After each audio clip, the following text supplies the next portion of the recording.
In this video, I will show you how I went about making this Minecraft Legends Mossy Golem. Originally called the Support Golem, they have the ability to heal their allies. I'm sculpting with polymer clay. Tools and materials are listed below. Roll out an even sheet. I'll be using grid paper to keep my measurements to scale. There is a free downloadable file with all the measurements linked below. I start by cutting out all the body pieces, lightly marking in the eyes and indenting with a square drive bit. 3 pieces for each arm, stack them together, then blend in the joins. Square drive bit in the hand area and a pinhole in the center of that. 3 pieces for each leg, stack and blend. Bake all the pieces. Legs and arms can go to the side, and we can now assemble the 2 rectangular prisms. Joining them together with lengths of clay and liquid clay, pressing in the end caps and repeat for the bottom one, then bake. Fill in the gaps with soft clay and bake again. I'm using Primo clay for the moss. Roll out a very thin sheet, then trace on the mossy details and cut out with a blade. Liquid clay, smooth on with an old paintbrush, then place on the mossy fringe. Repeat this for all 4 sides, and again for the lower body.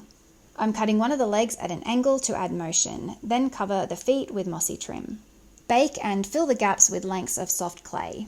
Cutting 5 petals, shape into a drop and press flat. Score 3 lines, press onto the tile, liquid clay and a ball for the center, and bake all the pieces for the final time.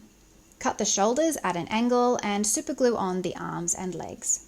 I'm using this clear tube from the end of my paintbrush to create a space between the 2 body parts. Painting a darker grey on the inside surfaces to help create a more distinct shadow. I then block in the basic light grey and green areas. Black paint inside the eye area, and then with a very dark grey and a fine brush, I paint in the stone cracks and edge details. With a darker green, I paint in small squares and rectangles on the mossy area. For the water sprays, I cut lengths of fishing line and first tried adding drops of super glue, but that didn't go to plan, so I used hot glue instead. With some watered down dark blue, I paint over the droplets. Light blue on the flower, then attach. Some super glue and a balancing act, I joined the 2 body pieces to the clear tube. PVA glue on the fishing line and poke into the ends of the hands. I also have video tutorials for the other 3 golems as well.